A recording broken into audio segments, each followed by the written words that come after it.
The issue is this. Prof made this payment for the purposes of purchasing the golden chariot. Okay. The essence of the charge is that Prof has made the payment for the purpose of purchasing the golden chariot without prior approval of the Penang Hindu Endowment Board. The chariot was purchased without the approval by the board. The payment made for the purpose of purchasing the chariot, there was no prior approval from the board. Okay, ini saya nak tanya. I was part of the board, commissioner, together with the sekarang chairman. Okay. Board yang Lembaga Wakaf Hindu commission the golden chariot.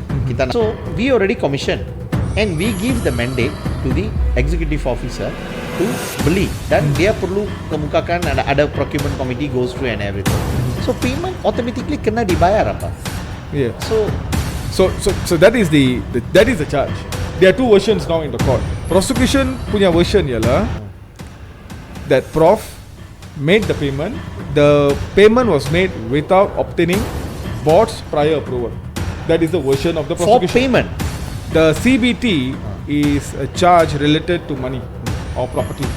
See, bila you diamanahkan barang untuk disimpan dan digunakan untuk tujuan tertentu sahaja,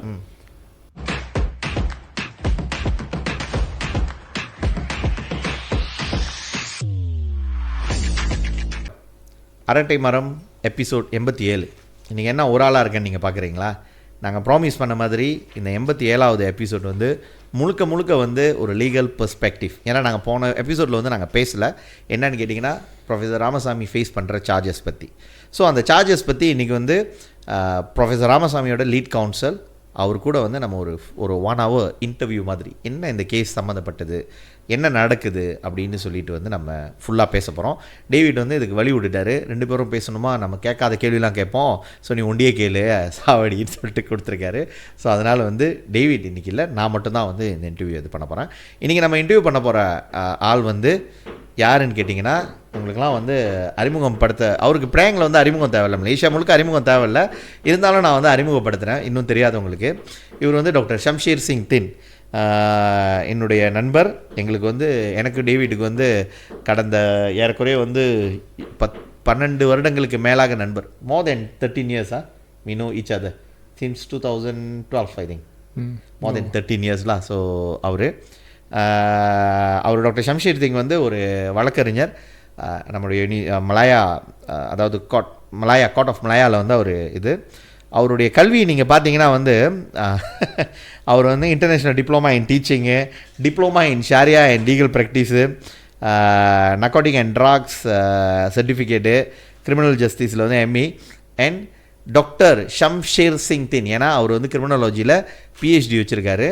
அதை விட முக்கியமானது, இவர் மலேசியாவுக்கு வந்து ரொம்ப அதிகமாக எல்லாம் நம்ம இந்தியர்களுக்கு எப்போ தெரிய ஆரம்பிச்சிச்சுன்னா, நம்மை சேர்ந்த ஒரு சகோதரி அவங்களுடைய பிள்ளைகளை இழந்து தவிக்கும் போது, அதாவது லோசிஹோங் தன்னுடைய பிள்ளைகளை இழந்து தவிக்கும் பொழுது அவங்கள்ட்ட எந்த ஒரு ஃபீஸும் வாங்காமல் ஹேபியஸ் கோர்பஸ் ஃபைல் பண்ணி அந்த பிள்ளைங்களை அவங்கள்ட்ட மீட்டு கொடுத்த அதே ஷம்ஷேர் சிங் திண்ட் தான் இன்றைக்கி நம்ம கூட இருக்கார்.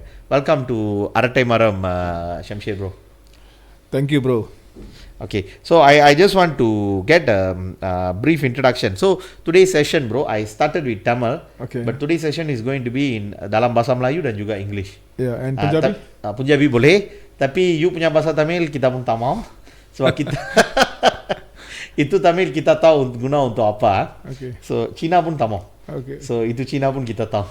So siapa yang belum follow Dr Shamsher Singh Thind dalam Facebook boleh follow. Dia ada video macam-macam lah. Dia punya tulisan semua cantik punya. Okay, so Dr. Shamsher dia bukan saja seorang advocate dan solicitor, accredited mediator with Malaysian Mediation Center and also AIAC, Asian Intermediary this one, and a member of Malaysian Crime Prevention Foundation and member of the Inns of Court Malaysia. So bro, you punya this one background pun ini macam panjang. So I just want to know what to briefly introduce yourself to go before we go into the podcast. You want to know what makes you to go into all this study and get all this document certification, bro? Yeah, apa yang dorong? My ambition is to be a doctor. Okay. Doctor. So I did my Form 6 in Science, and after completing my STPM, I applied and I was called for interview to do medicine at University Putra, Malaysia. UPM. Okay. And at that time, during my time in 97, 90, after my STPM 97, students, they have to go through interview for selected courses, including medicine, and only then you will be given the place. And I believe that after 97 or after 98, I think this interview thing has been removed. That means if you have met with the minimum academic requirement, you will be straight away given the place. So I failed the interview, but I didn't let go of my dream to be a doctor.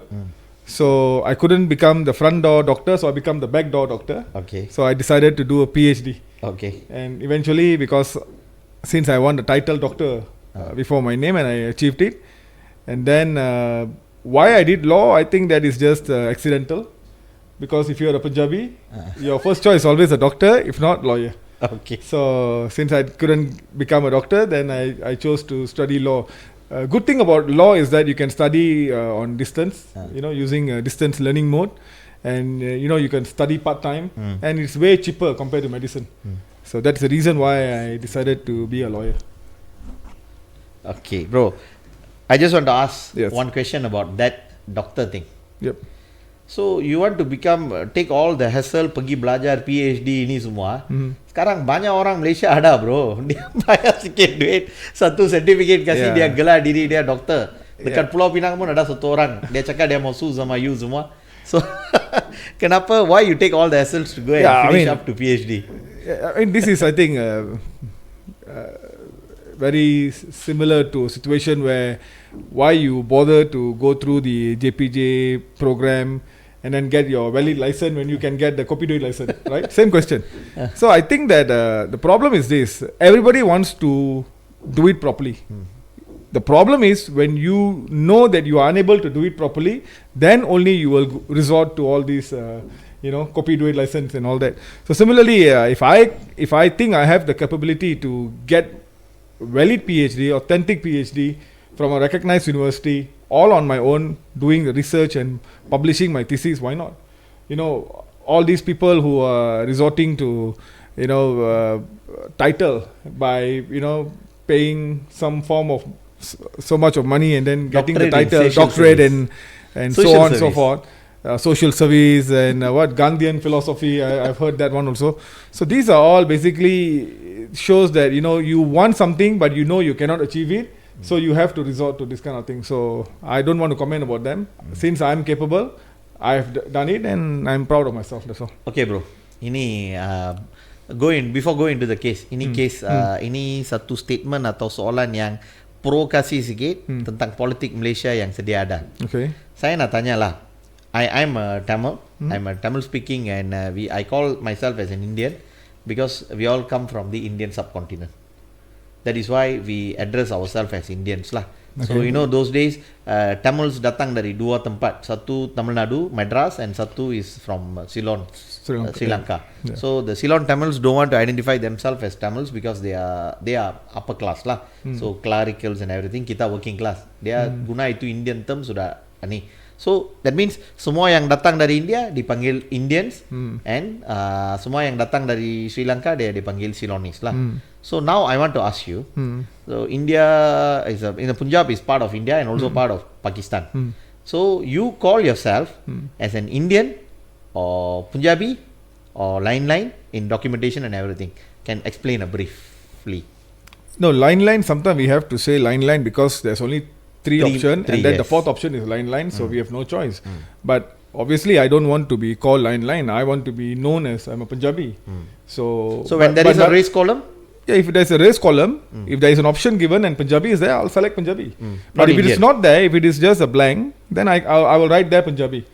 Okay, why not Indian? See, the problem is Indian is not a race. There's no such thing as Indian race. It's something like it's like India is a country, just like Malaysian. There's no such thing as Malaysian race. If you want to talk about nationality, yes, I'm a Malaysian. But if you want to ask my race, can I say I'm a Malaysian? Definitely. my race is Malaysian. No, there's no such thing as Malaysian race. Similarly, there's no such thing as Indian race. That is one thing. Secondly, I think Punjabis have this problem where they feel their identity is not being appreciated. You know, we have lost our identity. So the reason why Punjabi is saying that, oh, we are not Indian, we are Punjabi, not that we are saying we are better than Indian. No, definitely no. And in fact, we have more benefit to gain by calling ourselves Indian actually. You True. see, because Indian minority, yes, but Punjabi is a minor minority. It's very small minority. So, why is it better for us to be a micro minority than be at least minority race? The problem is this, it's all about identity. We feel that if we don't protect the identity, our race, eventually it will be gone. That's all. Which is same to the Tamils also. Yes, I think that's all. It's nothing that no one is superior. No one race is superior compared to the other. That one I can tell you. So, but then, just now you say, you got advantage when you call yourself as an Indian. Yeah. So, like the minister lah. Yeah, of course. If you ask today, but for And me, deputy chief minister. yes. For me, see, it doesn't really matter. For me, if you are Malaysian and you are capable and you are able to do the job, for example, for whatever the post, then you should be there. Because after all, I believe that if you are a Chinese minister, for example, of transportation, if you have good policies, it will benefit every Malaysian. It's not only going to benefit your race, you see. So, for me, race is irrelevant. But then, like it or not, every other race is so concerned about their people. They want to make sure that their people sits in this position. And It's a representation of the ethnic representation. perceive lah. People perceive in such a way. For me, I don't believe that way. I prefer to see in Singapore, you see, how they work there. For them, the race is irrelevant as long as they have the best person to do the job. But the thing is, until now, the Singapore didn't had any non-Chinese prime minister. Until and unless they can elect a non-Chinese prime minister, Singapore can continue to preach that, oh, we are above race and everything. So all this, I mean, we go into detail into this. I'll say multiracialism is a farcical concept.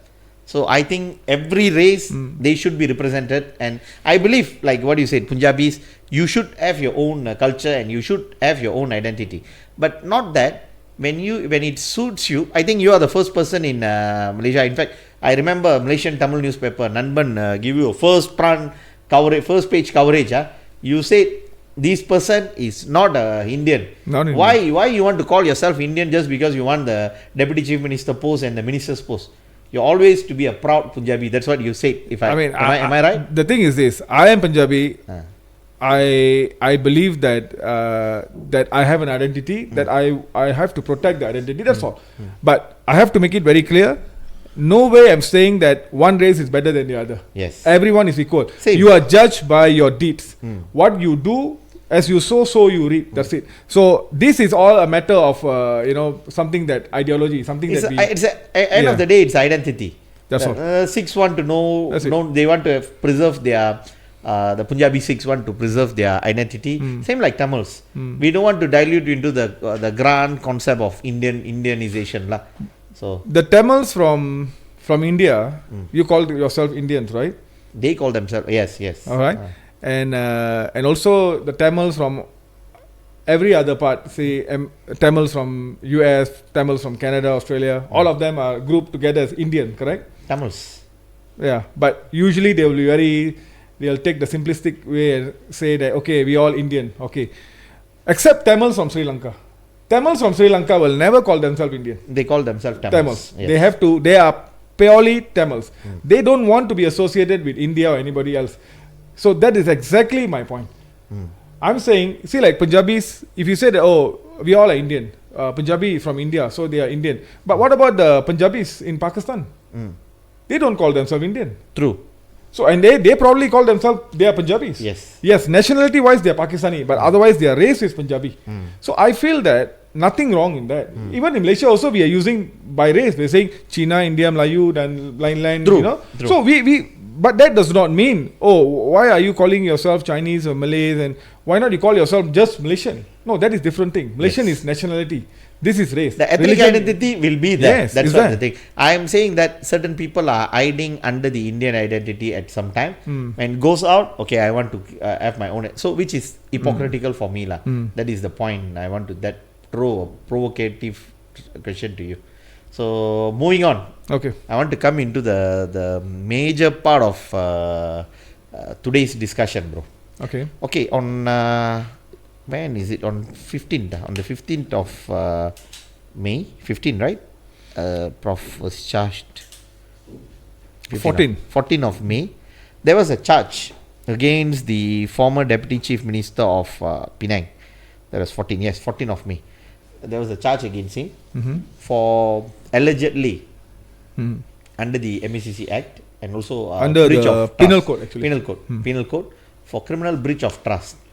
Bro, I still don't understand. I think you gave me the charge sheet on that day. Saya tengok charge sheet, saya pun rasa macam, because I was also called as an witness and everything lah. Not that I was a witness, but to investigation. During investigation, I was called by the MACC and everything. Memang saya pun ada tunjukkan beberapa perkara yang ditujukan lah. Sebenarnya isu mereka adalah awalnya dia cakap the 300,000 was missing. For what paid for the golden chariot is not there in the account. It is missing. Macam dia tiba-tiba sudah hilang. Then keluar laporan media, dia cakap, ini money dia orang hijack pi India lah, this and that. It came lah. We don't know. Until now we don't have who leaked that information and everything. So first that was the investigation. Lepas tu bantuan kepada orang awam. Itu yang dijadikan lah. So bagi pandangan saya nampak these charges are frivolous for me. So 17 charges, you know. So and 13 charges bila especially the mainstream media macam bernama dan dia cakap Ramasamy dituduh rasuah atas 17 tuduhan rasuah, and then it's a 17 counts of criminal charges. It looks very big, you know. Of course on the ground the Indians are very they know that this is a political prosecution, but I want to know why there is 17 charges against Prof. What are the charges and why it is 17? So is that mean that he committed a crime on 17 times? Can explain a bit on this on a legal point of view in Malay or English, whichever you are this one bro comfortable with. Okay, 17 charges under section 409 section 409 Kanun Keseksaan. Dia ada total 17 pertuduhan. Yes. 13 pertuduhan is related to the purchase of the golden chariot. Okay, pembelian pedati emas. Okay. I just look at the first of the 13 charges. The first one is 50,000 ringgit paid to Manasa Wood Creations. Okay. Okay. And tujuan dia adalah untuk pembelian pedati emas. So amount is mentioned 50,000, the first payment. Tujuan pembelian pedati emas. So the purpose dibayar kepada itu Manasa Woods. and payment paid to Manasa Wood Creations. Okay. And so therefore amount is there. Of course the date is also there, and also the purpose is there, and the recipient pun telah dimension. Okay. So clearly the money actually went to Manasa Wood. I believe that the MACC have the officers may have investigated, and probably they would have found the money actually did go to Manasa Wood Creations. Okay, but so that's not the issue. The issue is this: Prof made this payment to Manasa Wood Creations for the purposes of purchasing the golden chariot. Okay, tanpa mendapatkan kelulusan mesyuarat Lembaga Wakaf Hindu Negeri Pulau Pinang terlebih dahulu. Okay. So the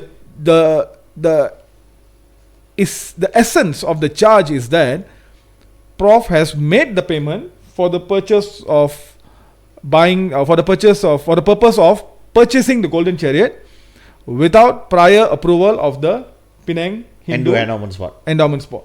That's all. So you can understand that Bro, now they are saying the chariot was purchased without the approval by the board. the payment made for the purpose of purchasing the chariot, there was no prior approval from the board. Okay, ini saya nak tanya. I was part of the board, commissioner, together with the sekarang punya chairman. Okay. Walapalam of course tak ada lah. So masa tu. Okay. So people will ask Walapalam. Let them guess in the comment section. Okay. So we have be very off this one lah, very informal, bro. So I'm asking. So the board approved the purchase of Golden Chariot. Kita board yang Lembaga Wakaf Hindu commission the Golden Chariot. Kita nak gunakan Golden Chariot baru, which is a gold plated Golden Chariot untuk kegunaan what do you call that, the chariot procession lah. So we already commissioned and we give the mandate to the executive officer to beli, dan dia perlu kemukakan ada procurement committee goes through and everything. So payment automatically kena dibayar apa?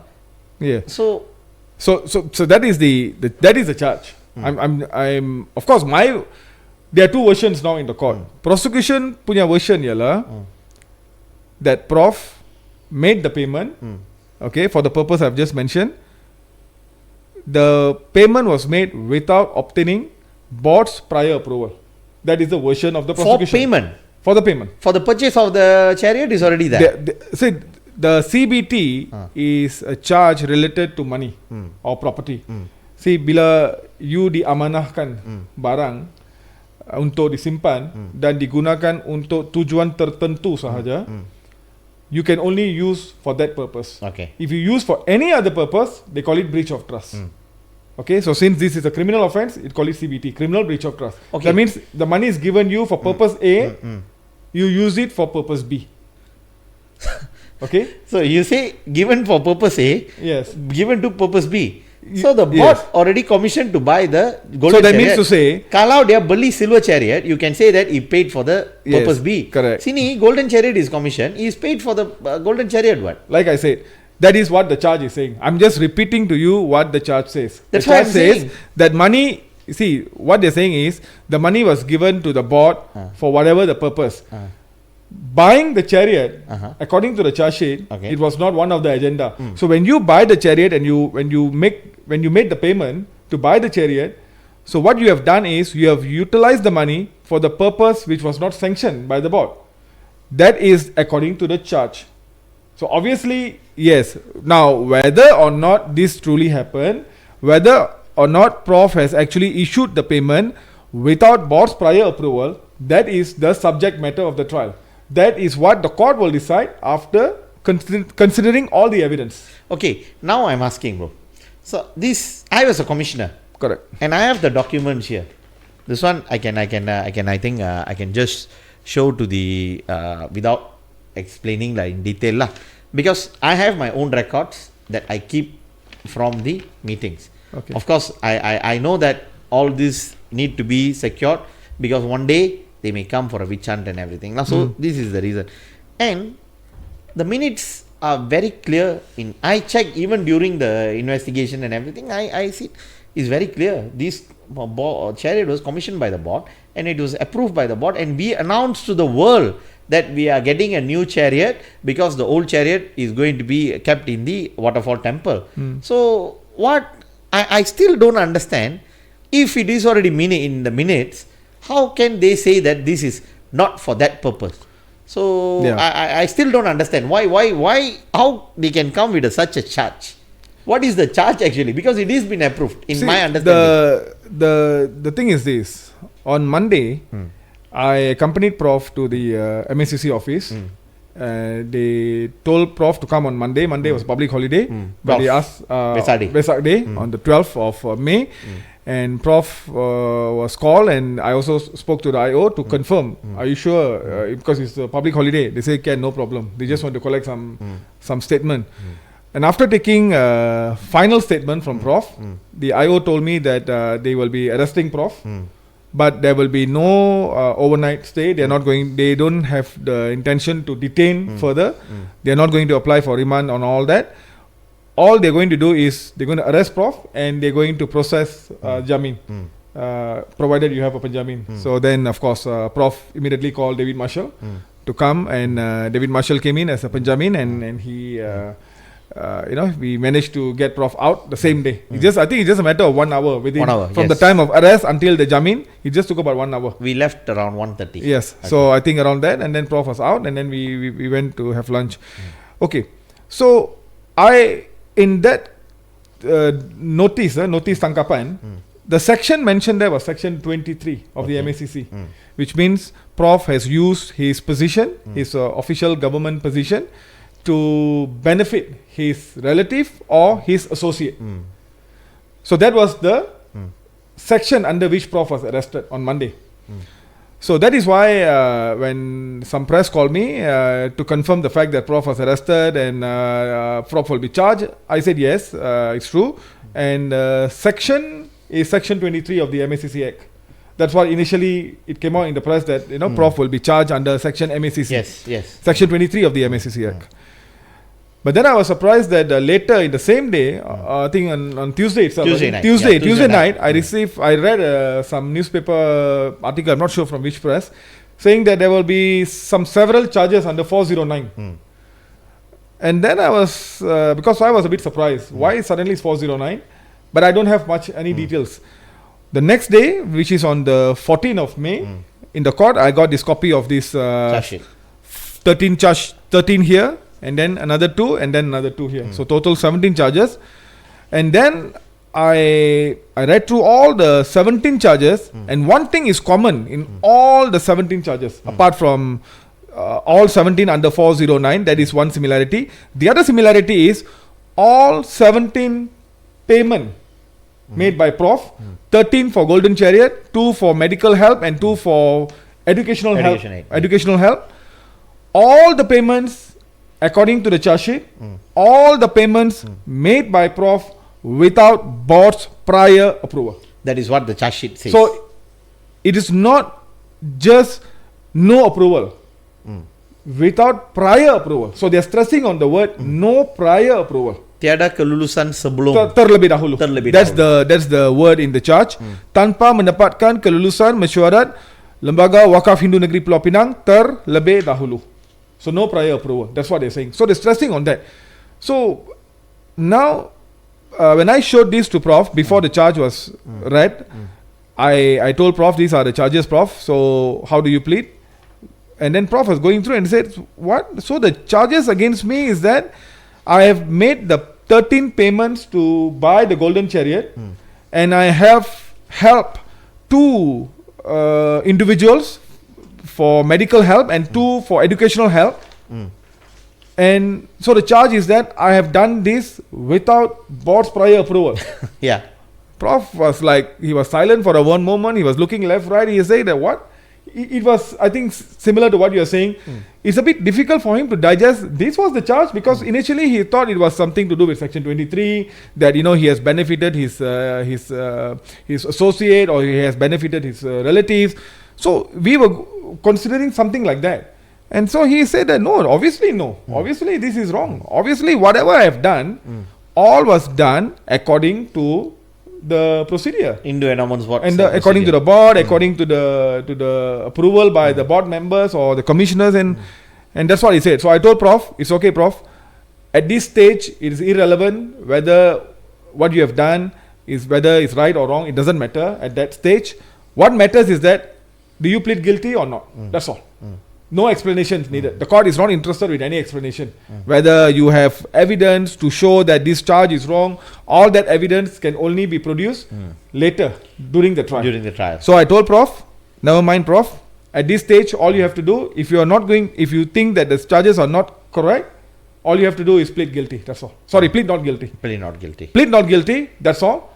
Then whether you have evidence or not, I said we will do it later. That is another day we will have it in the court. No, as what you say just now, we all were shocked to read the charge sheet. They said that no prior approval. This is, have you heard anyone in Malaysia was charged for similar thing? Because there was another question. Was there any of the single payment, 1 cent or 2 cent or 10 cent or 1 ringgit, 10 ringgit, 10,000 ringgit, benefited Prof No. in any way. But anyway, the charge sheet does not speak about that issue. That is not a relevant factor in the if you look at all the 17 charges. Of course, we are saying that Prof has not benefited. Neither did Prof's relative or associate has benefited. But to be honest, that's not even in the charge sheet also. They are not saying that Prof has benefited. That would be a different section altogether. Here, like I said, the section is clearly on CBT. You are in a position to use the money, and you have misused the money. That is where CBT comes in. So, I still don't understand. I mean, it's still very, I can't process. CBT, your criminal breach of trust, you misuse the fund. So, is the charge sheet, according to the charge sheet, are they saying that assisting these people, those who are in need, especially the medical case and everything, to both the medical aid recipients are no longer with us, they have passed away, and the two school going, I think the college, I mean university going children, I mean girls who struggle to pay their education, you know, the exam fees and everything. So this is the misuse of power for helping them. According to the charges, to the charge sheet, for example, let me look at the other charge sheet now, not the golden chariot. This is the payment of 10,000 ringgit, 10,000, okay, to a girl, all right. Mention the name is mentioned here to one girl, and then clearly mentioned in the charge. This is not. I'm not looking at documents to defend Prof. I'm looking at the charge sheet itself, which is considered a public document. It says 10,000 ringgit telah dibayar kepada seorang wanita. I don't want to mention the name. Reveal the name here. Okay.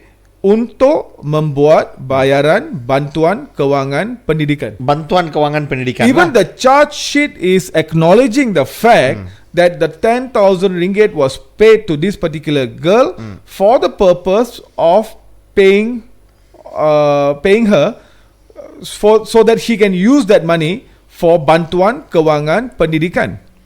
Okay, that means. So that means to say the charge is telling the money is given as a financial help. Betul. Okay. So what's the problem? Again, the problem is tanpa mendapat kelulusan mesyuarat Lembaga Wakaf Hindu Negeri Pulau Pinang terlebih dahulu.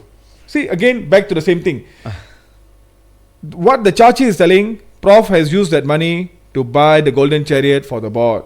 And everybody knows eventually the board did obtain that golden chariot. The golden chariot was used in 3, 4 or 5 last typosums, you know, and I'm sure the board has benefited from the donation, you know, from the donations and all that. The donation came in, and that donation, Prof has made it say that whatever donation comes from the golden chariot will go back to the education. Yeah, so the fund. board has benefited, and then board later channeled the money for the students and all that. So that is the chariot was delivered actually. So it's not the money paid and Prof get nothing in return. No, that is misuse of power. Yes. So chariot was delivered, and chariot was delivered, and chariot was used, and in fact the board was happy with the chariot. So you know, so that is one thing. Second thing, this payment was given. For example, 10,000 was given to this particular girl.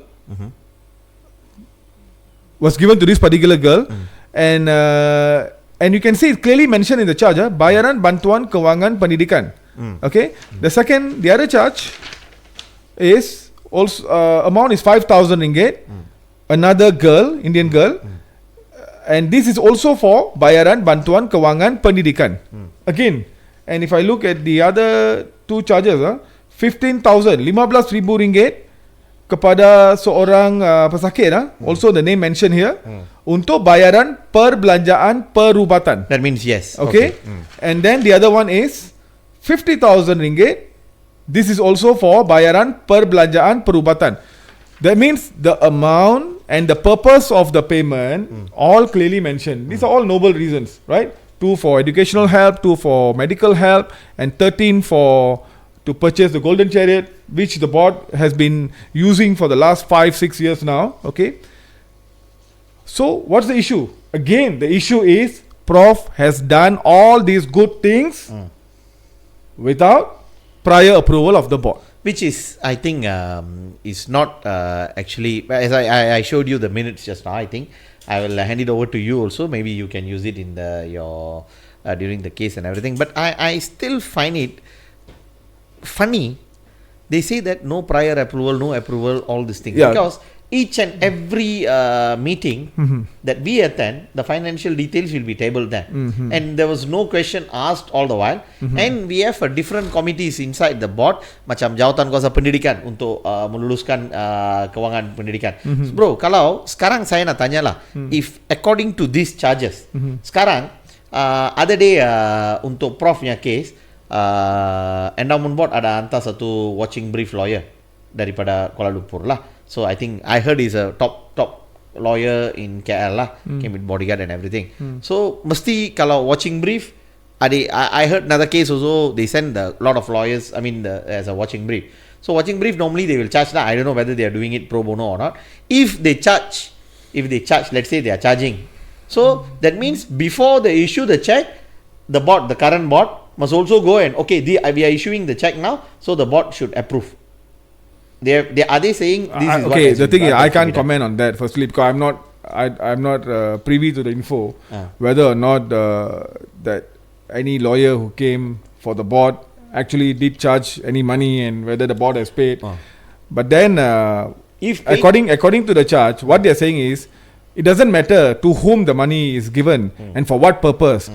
What they are saying is whenever the money is out of board's account or board's the petty cash or whatever, there must be a prior approval. That is what the charge sheet is saying. So you are a commissioner, you were a commissioner before. I'm very sure you are more familiar with the board's operation, whether this was the practice and whether this was the law and all that. I won't be able to comment now because I need to wait for the trial to commence and then let the witnesses come. I do not know even who will be the witnesses. When the witnesses come, let them tell the court that this is the law, this is the procedure, that you need board's prior approval before withdrawing or making any payment. You need to get board's prior approval, and if yes, I need to know the source, where is it stated, and then I also want to know for each of these 17 cases, is it true that Prof did it without their consent? So all this, the fact they have to establish, and they have to establish all these facts beyond reasonable doubt. That is the burden on them. There's no burden on the defense. So now from what I look from outside lah, it is all from my eye, layman lah. Maybe I'm close with Prof and everything. Maybe I might have my bias lah. But even if I'm as a layman, because I meet a lot of people, ada orang yang jual. Adi tu ada satu restoran owner yang kita jumpa. Dia cakap nonsense. Dia sendiri, kita tak cakap apa tahu, dia sendiri cakap this is nonsense. Apa ni, you bantu saja, bukan you ambil duit ni. So they are saying basically they want to keep you busy with the court cases. This case will finish at least, even in the sessions court, the sessions court, it will take at least 3 years. So you will be preoccupied with these cases, and your writings on the current issues and your criticism on certain politicians including PMX will come down or will be reduced lah. So there was what do you call that, the general perception that this is the idea of framing the charges against the Prof, despite the charges itself are very frivolous, and I don't think how they are going to argue this in the court. So as a lawyer, as a defender of defense counsel for Prof, so what is your take on this general perception or public perception? I don't wish to comment on the political motivation. That is not really my concern. When the matter is pending in court, there is a procedure. Even though the law says that every accused is innocent until proven guilty, but there is a procedure we need to follow. I can tell you, the first thing we need to do is we have to wait for the documents. We will be given a set of documents which the DPP, the prosecution, wants to use during the trial. So we will get a copy. So I believe there will be some, like any other commercial crime cases, there will be a lot of documents, stacks of documents will be given. So once I have received the documents, I have to go through the documents, and then I need to see if there is the documents are correct, because Prof can confirm whether the documents were correct, and for example even you can confirm. Now if we feel that the document is not correct, or we feel that there are some missing documents, then there are some procedure for me to use to file in court to obtain those documents, because I have to make sure that the investigator the purpose of the investigator is not only to secure a conviction, it is also the duty of the investigator, a neutral investigator, to make sure that he will present the case in a most neutral manner, so that it's up to the court to decide whether or not the person is guilty. Prosecutor is not the complainant's lawyer. It is not similar in the case of a civil, where the plaintiff's lawyer will always present the case in such a way that will benefit the plaintiff. But this is not the case. Maybe the complainant is unhappy with Prof for whatever the reason, but prosecutor and the investigator, they have to make sure that when they investigate and when they present the case in the court, they have to do so in a most neutral manner, most professional manner. So once I get the documents, and if I need more documents, I'll make an application. Otherwise, I have to file a statement of defense. Unlike any other criminal cases, when it comes to MACC cases, the investigated by MACC, there is a provision in law that says that we have to file our statement of defense. So we have to reveal our defense even before the case proceeds with this proceeds with the trial for full trial. Unlike other criminal cases where you have the complete right to remain silent, you only speak when the defense is called, when the prima facie case is established. But in this case, no, you have to submit your defense as well. And I think that not only I will, of course, when the time comes, I will file my defense. I think if I don't find any positive evidence to implicate Prof, nothing stops me from writing a letter of representation, or we just call it, in short, we call it rep. Send a rep to the Attorney General to reconsider the trial, to reconsider the charges, and whether these charges can be dropped or not. That's also another procedure. We can utilize all these procedures. So I think the procedure wise we understand. Of course, legal point also. Yes, legally, procedure wise, DPP cannot, it has to be a fair, very professional and everything. So, but looking at the way the country is being run now, like any other Malaysians, of course, you are an officer of the court. You may reserve your comments on that. I'm just giving you my view, my perception. I'm not putting my words into your mouth. I'm just saying that, end of the day, there is a supreme executive force above them. And sometimes all these government servants, be it DPP or a MACC chief or anything, they all answerable to that person. So this is why we are saying that the reform is very important. If we place these bodies under the parliament, they will be free for a certain extent, not under the chief executive of the government, which is the Prime Minister. So this is my view, and I still believe that because some of the officers that I met, that they have openly told me this is just to close his mouth. So not related to this case, but my friends from the other government bodies and everything, they have said very obvious, they just want to close his mouth. So I going back to the question again, just now you said you have to get the documents, you have to file these and get this documentation, to get the documentation process from the date of the charge. How long it will take? I think the next date is somewhere in July. Can't recall the exact date now. Somewhere in July. If the documents are ready, then a time will be given to me to look through and also to prepare my statement of defense. But on the other hand, if the documents are not ready, then the court will give probably another date. Okay. And for them to comply. Usually there is no date. The law is silent. There is nothing in the law says that how long this all this case management will take time. It's all up to the court. It's all the discretion of the judge. The judge can give as much time as possible, and at the same time the judge can also fix a final date. If you don't deliver by so and so date, there is a chance that I can then ask for the court to dismiss the charges on the basis that the charges they are groundless, and the prosecution, they are not ready to proceed with the trial, and they should only file the case in court when they are ready. But again, these are all things that we can use it. But at the same time, like I said, that in commercial crime cases, it is normal for court to give ample of time to both parties to prepare, because documentations take time. So that means there won't be trial at this in this year.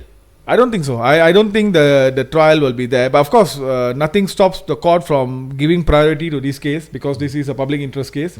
So the court can always, give priority to this kind of cases and hold the trial as soon as possible. But at the same time, I also feel that even if the trial were to start this year, I don't think it will complete this year. It will take some time. So going back to the corruption cases, there's one famous corruption case in Penang which you are very interested in also. Terowong Dasar Laut. Yes. So that case has been going on. Not even. It is in High Court, is it? They've transferred to the High Court. Yeah, High Court, Georgetown, and also in KL. KL. So it's been going on and on and on for more than 5 years now. So, and I don't know, for some reason it is going on. So is that a possibility? Like this case also going through that route? What would I mean? Prof's case? 5 years, 6 years, yeah, possible. 7 years. I mean, like I say, it's possible. But then again, not necessarily every time when the trial process takes about 3-4 years, that automatically doesn't mean that there is no justice or Isn't justice delayed? Is justice denied? No, not necessarily. But at the same time, justice hurried is also justice buried. You see, we have to let the criminal law to take its course. There is a procedure. That's the problem. A lot of people don't understand is that yes, ultimately we all want justice, right? But justice is through law. That is the Bar Council's motto. Justice through law. That means you obtain justice by following the law. And there are two types of law. One is the substantive law and the other one is the procedural law. So we have to follow. Yes, if you do the crime, then this will be your punishment. And of course, if you're innocent, then you should not be punished. That is the basic substantive law. But there is a procedure that has to be followed as well. Just because you are innocent, that doesn't mean you don't attend the court, that you don't, you say, I don't want to attend the court, I'm innocent. You can't do that as well. At the same time, just because there is a complaint and the police has investigated the case and the police or the SPRM is of the opinion that crime has been committed, that doesn't mean that the court can immediately sentence the person to jail or anything like that. The due process has to be followed. That is why a lot of sometimes people come to court, when they get handcuffed and then they say I'm innocent, why am I in handcuffed and all that. And my answer is that is the procedure. We have to go through the procedure. The procedure is there. Rules are there. The rules are there. Follow the play. Rules are there. So I feel that people need to understand that yes, I want justice, but you can only get justice through law. And when I say law, you have to follow certain procedure. That's all. And a procedure means there are procedure for both sides. Both parties will have to follow the procedure. Yeah. So again, my view on the case is, as I said earlier, it looks frivolous for me because as a insider, who was a commissioner in the board for the 5 years, unlike the current president who is a commissioner for more than Prof, in fact, since 2018, that means 17 years. I don't know what is he doing there and everything, but I think all these charges are frivolous because every of these details were discussed and approved. Now they are saying that no prior approval. So how they are going to prove it and everything, we leave it to the court will. The prosecution's version is there's no prior approval. Of course, our version will be there. There's always been approval there. And then now it is for the court to decide. And the court is the final authority when it comes to matter of law and facts. The final authority is the court. Only the court can decide. And the good news is that until and unless the court finds Professor Ramasamy guilty, he is innocent. So I think that is just because he was charged, just because he has to pay the bail sum to be released, that does not mean he's not innocent. I think that fact has to be cleared in everybody's mind. Okay, I want to ask, bro. Since you said presumed innocent till proven guilty. That is the general concept of natural justice system. But the thing is, he was not even charged in court. Prof Ramasamy was not even charged in court, but his passport was barred and he was barred from leaving the country. He cannot go anywhere. He was blacklisted by the immigration department. Yeah, MACC has the power to stop people from leaving the country, especially those who are being investigated, for like a suspect. but not necessarily that you must have been arrested first. They have the power to do so. But the only issue is that they did not inform Prof. They should have informed Prof. For example, that we suspect you of this thing. But we have temporarily issued a a bar and something like that. But what happened is that in the airport actually. So it was an embarrassing situation. It's an awkward moment. A lot of money, energy wasted, and So, but of course, Prof also being a law-abiding citizen, he didn't waste any time. Immediately, he rushed to the immigration, and he asked, MACC, and after getting the information from the immigration, that MACC is the one that stopped you, because sometimes there are several agencies like even IRB, LHDN can do that. So they have pointed out that MACC is the one who wants you to remain in Malaysia. So when Prof went to MACC to give his statement, I think they was quite happy to receive a statement from Prof. That means Prof has been voluntarily assisting MACC from the day one. Now since he is already charged in court and the passport is handed over in court, so every time he wants to travel out of the country, he should get a permission from the court. he can still travel. But is he? I mean, can the MACC still block him? No, now MACC has nothing to do with this case. Okay. Now this case is pending in court. So if we say for whatever medical reason or religious reason or whatever emergency situation, if Prof has to travel to overseas, we can always request to the court for temporary release of the passport, and then we have to make an application. Of course, the DPP has a right to object. But then, as I've seen in few cases, even like Najib's case and I think Zaid Hamidi's cases, Muhyiddin's case also, sometimes the DPP, case. And then DPP they will not going to object. Most of these cases, they have actually always said no objection to the court. So okay, going back to that question, I'm not done yet. So that means he can travel according to law. He can travel unless he gets with the permission with the leave of the court. But the thing is, why the immigration blacklist system is still blacklisting him under the MACC? So he's already been charged in court. The passport has been handed over to the court. So what is the need for MACC to still keeping the blacklist on the Of course.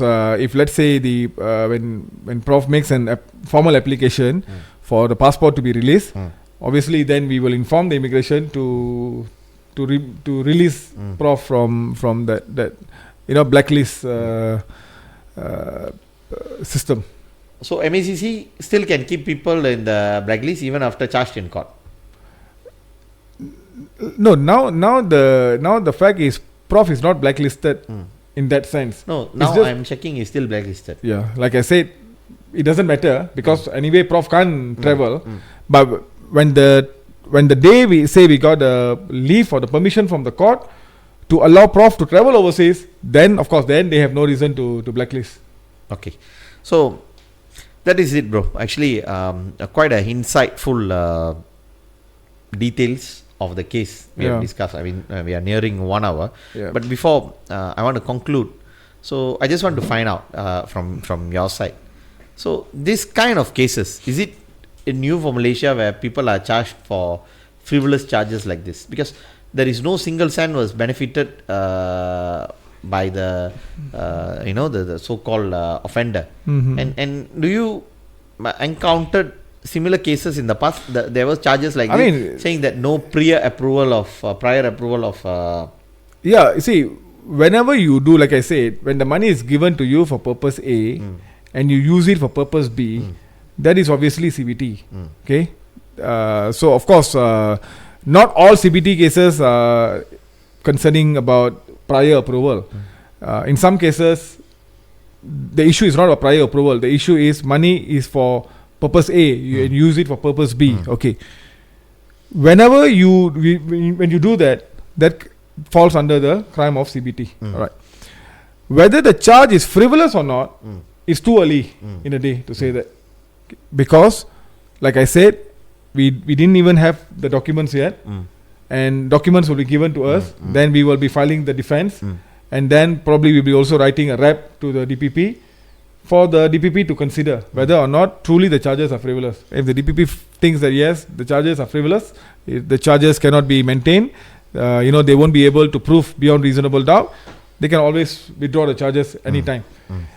There's also a provision where we can actually apply to the court to get the charges struck out. Struck out, yes. Okay, I want to ask that. to get the charges struck out on the basis that the charges are groundless. It's baseless, but then again, like I said, all these not just mere words. We need evidence. We need documents to prove it. So until and unless we get the documents from the prosecution, there's nothing much for us to do. So I have brought some documents for you to go into the yes, all those documents, of course, I'm going to go through it. But again, I'm not going to make any move right now because these documents are not the documents that will be. These documents may or may not be the one that the prosecution going to use during the trial. So I'm going to keep all these documents. I'm just going to make sure that once I get the actual documents from the prosecution, then I'm going to do some comparison. I'm going to do some analysis and to see that whether these documents are also being used by the prosecution. Then I will decide what to do next. Okay, bro. I think quite very insightful. I think what is happening with the charges. The thing is, because as an officer of the court, while I have a client to protect, but my primary responsibility is always towards the court. Yes. As an officer of the court, even every client should know that the lawyer's first duty is always to the court, not to the client. Client comes second. Okay, actually, I've seen this many years throughout my experience with you, and of course, you have always been a defender of the law. And I want to finish. I think in the case we have explained clearly, there was no single cent went into the prof's account. Yeah, even the charge sheet says that. Even the charge sheet is acknowledging the fact that no money was actually given to prof's relative or prof's associate. So that means tada 1 sen pun daripada, according to charge sheet, tada 1 sen pun masuk prof punya account ke, prof's relative, prof's associate, tada. All the money they were memang diluluskan sebagai bantuan. They were paid for bantuan kewangan, pendidikan, and also bantuan what is called health, kesihatan, and perubatan and all that, and also for the purchase of the golden chariot. Okay, money paid, and the purpose of the payment very clear. Nothing wrong, no hanky panky. According to the charge sheet, this is not my version. This is charge sheet. The only issue in all the 17 cases ialah Prof telah bagi bantuan, Prof telah membayar untuk membeli golden chariot. Semua ini dilakukan tanpa kebenaran lembaga terlebih dahulu. That's all. Okay, so it's very clear lah. I mean, from so whether this is true or not true, court will decide after listening the witnesses. So that is what, as a layman outside people, our view is not necessarily to echo the view of the lawyers, because lawyers you have a duty to you are not bound. Yes. You are not a lawyer, you are not bound, you are a politician, so you will fight through the documents and everything. For me it's very simple. I'm only concerned with the law. I'm only concerned with the procedure, the evidence, and that's it. Okay, that's all. My political view, my personal view, all I cannot bring it to the court.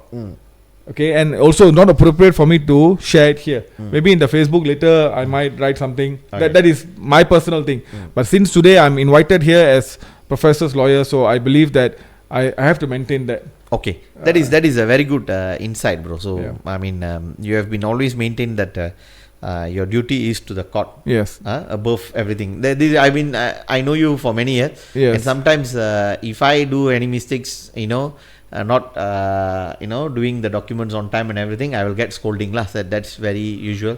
There is 2 person that I get scolded very frequently. One is my wife, another one is you. Of course the higher one is prof lah. that one comes rarely, but I also get that. So that is the kind of a love you have towards law. So in this case we have discussed, I mean, it's very clear. What you are saying is the charges are frivolous in my view, and after hearing your explanation, I still think that this is completely Yeah. nonsensical for me to digest in my Because you are saying that because you are part of the board. Yes, exactly. You sit in the board. You Yes. know how the board works.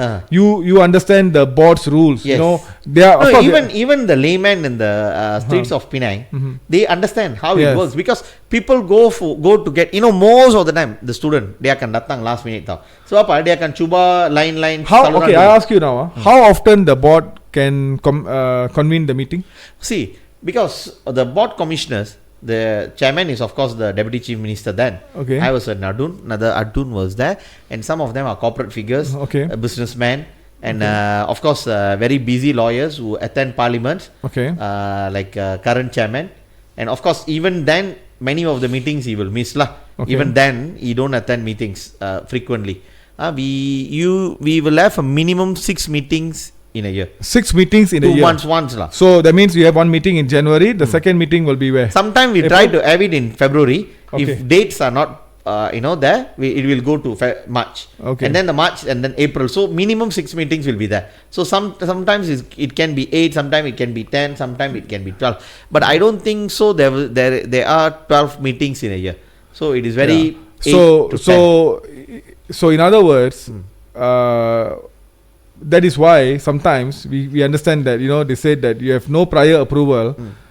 The thing is you only have a meeting 1 year 6 times. Yes, bro. The thing is, other thing they say prior approval. Any organization, government organization, even for the government organization and also in the private public, the private sectors, in an enterprise or in a Senyambrahat, is a company setup.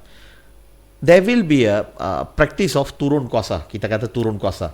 The board will mandate the power. The board of director. I said in the board of the Invest Penang, Penang Tech Center and everything, even the library board. So normally kita akan bincang budget and everything. So kita akan beri kuasa kepada CEO. Kita akan beri kuasa kepada, in the board's case, beri kuasa kepada chairman untuk monitor even. Actually the board can do what just wash hand. Secretary sign everything. Can also. But board does not do that because during our time, because we want to be a check and balance, we should have, because this money belongs to the Penang Hindus and we want to really take care of the money. So that is the thing. So now going back to the your question again, the approval must done through the board. Bro, in act ada satu akta saya nak cakap lah, macam akta orang kata apa, the kesihatan. Orang menghisap rokok di tempat awam. Siapa boleh keluarkan saman? It is the pengarah kesihatan negeri saja. Pengarah kesihatan negeri. In fact, minister.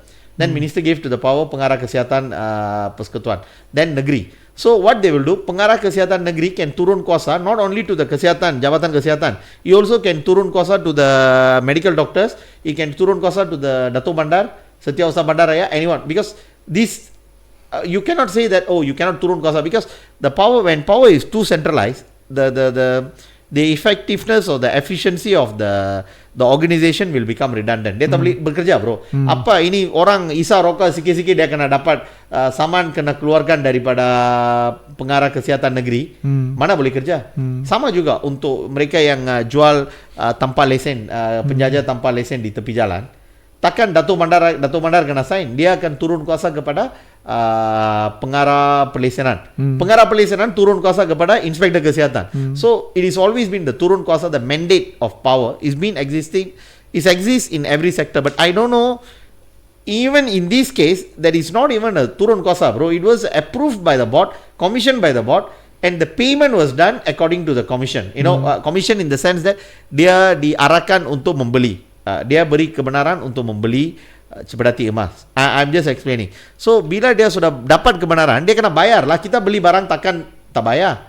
So kalau tak bayar, nanti dia akan sue kita. Kita kena bayar extra cost pula. So I that is what until now I cannot understand macam mana kalau Prof ada ambil 1 sen kah, 10 sen kah, 10 ringgit kah, dia charge, kita boleh faham.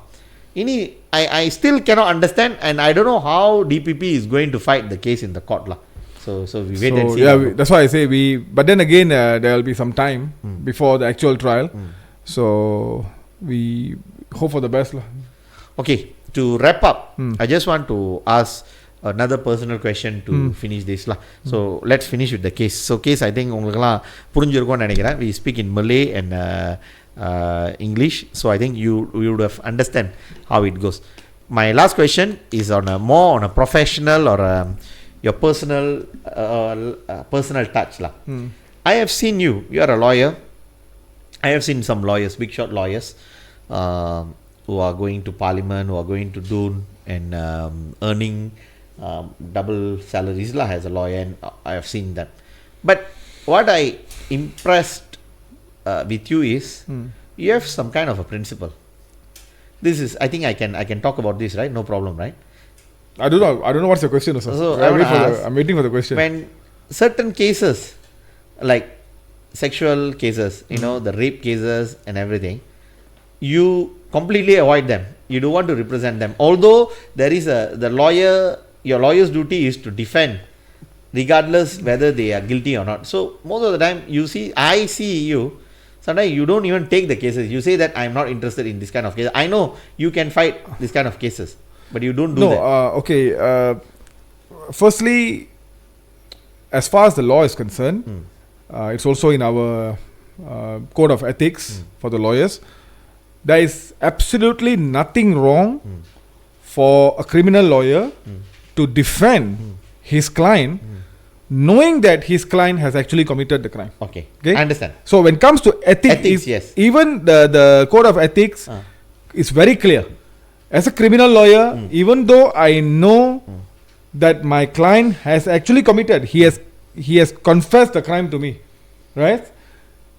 Yet I can go to court and defend him. Okay, there's nothing wrong there. It's not even ethical breach. Yes, okay, that's why I'm asking. Okay, the reason is because every person is innocent until proven guilty. Yes. And every person deserves right to a fair trial. Yes. And how can you ensure a right to fair trial if that person has no lawyer?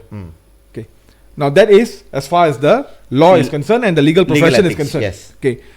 Then comes the second part, which is your inner voice, your conscience, your own moral, element of morality inside you. Now I believe, you see, I think you have read just now list of my membership and also all that. If you have noticed that I'm also an active member of the Malaysian Crime Prevention Foundation. Yes. And in fact, when I, as you also correctly pointed out, my PhD is in the field of criminology. And one of the area of crime that I'm interested is crime prevention. Because I believe preventing the crime is way better than all this arresting the criminal, charging the criminal, and punishing the criminal. No crime at all. It's better to avoid, the crime, and that is why it's always good, for example, to have CCTV.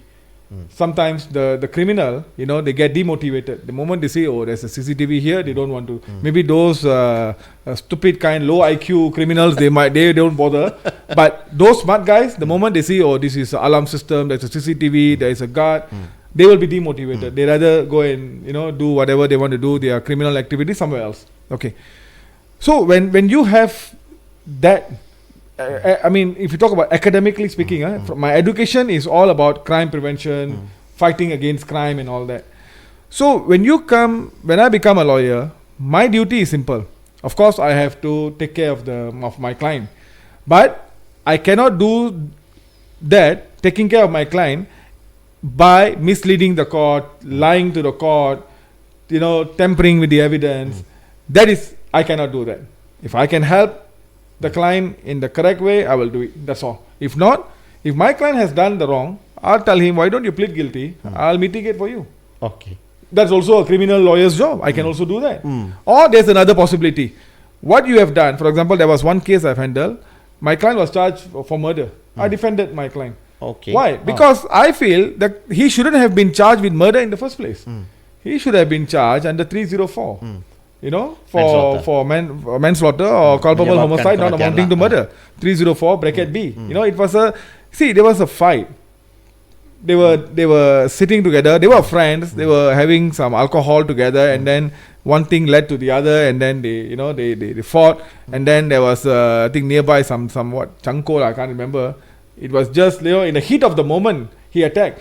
Clearly, this is a classic case of 304. It was, yes, he did commit No intention, or caused the death of a person, but there was purely no premeditation, no intention whatsoever, nothing. It was sudden fight. So I represented. The trial went on for a while. After that, after cross-examining several witnesses, we wrote a rep to the court, and to the DPP, and the DPP accepted our application to reduce from 302 to 304B. And my client then pleaded guilty, and I think he was sentenced to 6 years. I can't remember now. Around that. So what I'm saying is, you can still defend when you feel that the person wants to plead guilty. You can mitigate, or you can also defend the person who has committed the crime. But you're telling the court or telling the DPP, do not overkill. If he has committed culpable homicide not amounting to murder, you charge under 304B. Don't go for murder. So sometimes he's charged for, say, possession. You don't charge for trafficking of drugs. So these are the things where you can help. Of course, you can also help in some situation where the crime has been committed, okay, but you feel that the offense actually was morally not wrong. You can also have that kind of idea. For example, someone who churi 7-Eleven, churi susu, churi sardine, technically has that person committed the crime of theft? Yes. Or housebreaking, or whatever, shoplifting? Yes. Correct. Okay. Do you think was it right for her to do so? No, it's not right. Because if everybody start using that as an excuse, then nobody's property is safe. Anybody, if I want money, I don't have to work. I just have to wait until I get hungry, and once I'm hungry, I can use that as a justification to steal your handphone or to steal your wallet.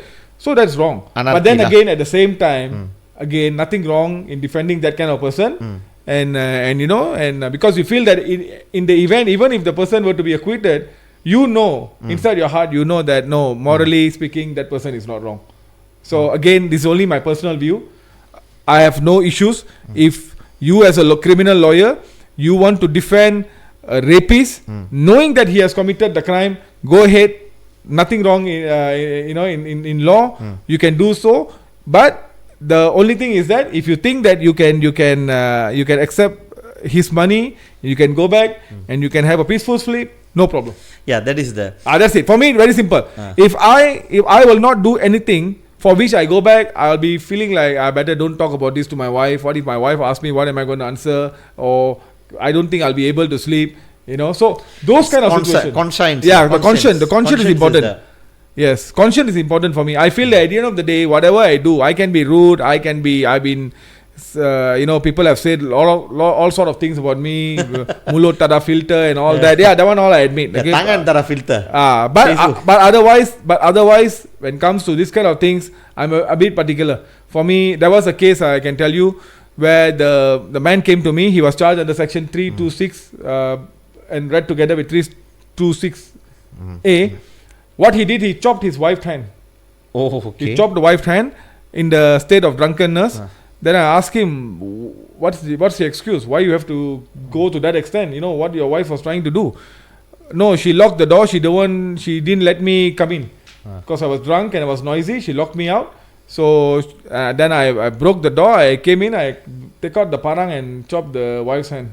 I say, sorry, I don't think what you have done is morally wrong, legally wrong. And I don't feel like this, representing you. You can go and find any other lawyer. No, another case is I remember the victim of domestic violence kept on. She cut the. This was a case when before I became lawyer. I remember this case. Gunamalar was a lawyer. Yeah. In Kuala Pilah, where this woman in Kuala Pilah, she chopped off her husband's penis. Okay. Because she was a victim of sexual abuse. So, and in fact, she pleaded guilty. And next date was fixed for Jatuh Hukum. And before Jatuh Hukum, I think lawyer Gunamalar was appointed. I think, if I'm not wrong, MIC Mohana, I think. Yes. MIC Wanita Chief Mohana contacted Gunamalar, and Gunamalar then, So and I think there was some technical problem with that case, and the case was thrown out. Actually, the charges thrown out, and she is free. The lady, free. I think it's a justice. Yeah. So again, she chopped off the husband's penis. Legally wrong. Legally wrong, right? But you know inside your heart, the fact that the charges has been dropped and she is free woman, you don't feel that burden, on your chest. You don't feel that burden. You feel proud. Even if somebody will say, oh, how come, you have defended a woman who did that crime? Again, what was the reason for her to do that? You must also understand. Maybe the law will not consider that reason. The motive is irrelevant when it comes to criminal liability. But I feel as long as if I were to win a case and I don't feel burden on my chest, I'm happy with that. Okay, so I want to ask, husband survived or not? I don't know.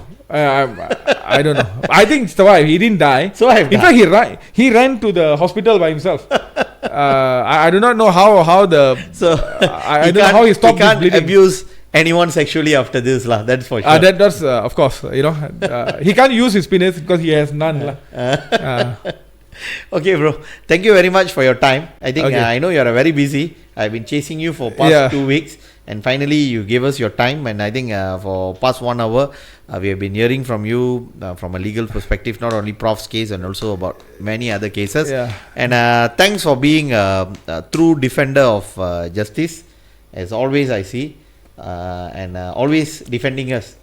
Even when I was in my old party. One particular leader said, "Oh, Shamsher mean cannot," but you never backed off and you always supported us. And also, we also never said that just because he don't like you, we cannot appoint you and everything, lah. That is the relationship. That's okay, lah. I mean, he don't like you because you vacuum all the time. The thing is this: I'm not in the business of pleasing anybody. Yes, exactly. I don't want to please anyone. I just have to make sure that I need to know what is right thing to do, and my job is to do the right thing. I don't please anybody. If you are pleased with me, good for you. If for any reason you feel that what I'm doing is wrong, then so be it. So I don't really bother actually. Bro, actually, when you're talking to you or seeing you in your court, totally different seeing you on online Facebook. You know that, right? People think that when you whack in the Facebook and everything, it's completely different. Today I learned something today. Someone was told me, Shamsher is a content creator. He's not a good lawyer. I Who said that? Someone told me today that there was a news that he's not a good lawyer, but he's a content creator. I say, okay, lawyer, good or not good doesn't matter. I mean, that one is a very, very subjective. You see, sometimes people say this is the best char kway teow. Some say no, this is not the best char kway teow. That is very subjective. I'm okay with that. But first time I'm hearing that I'm a content creator, I'm very excited with that because I've never called myself influencer or content creator or I say forget about the part that you say I'm not a good lawyer. That's okay. That's not for you. That's for the court to decide. Whether I'm a good lawyer or not. That's not for you. But I'm very impressed that first time someone called me a content creator, but I have not even earned a single cent. Now that you call me a content creator, okay, go ahead, monetize. I'm now thinking of monetizing my opinions and my videos and all that, so can earn some money. Okay, bro. Thanks for that, and congrats for your achievements in the past. And I think thanks for continue to be with us and support those who are in need, like Lo Si Hong. And I'm very thankful. At that time, if you are not there, I don't know what would have happened to that poor lady, beaten up by the husband, thrown into the care center and everything. Now she's happily with the children, and the children are with that. So I think Malaysian Indians, on behalf of the Malaysian Indians, the Tamil community, I'm recording our sincere appreciation to you and your colleagues Gunamalar and Sri Murugan and the entire team for securing that. And I think continue to do this kind of things and defend the defenseless people. Thank you very much, bro. Thank you. Alright, bro. Take care. Thank you. Okay. Hey.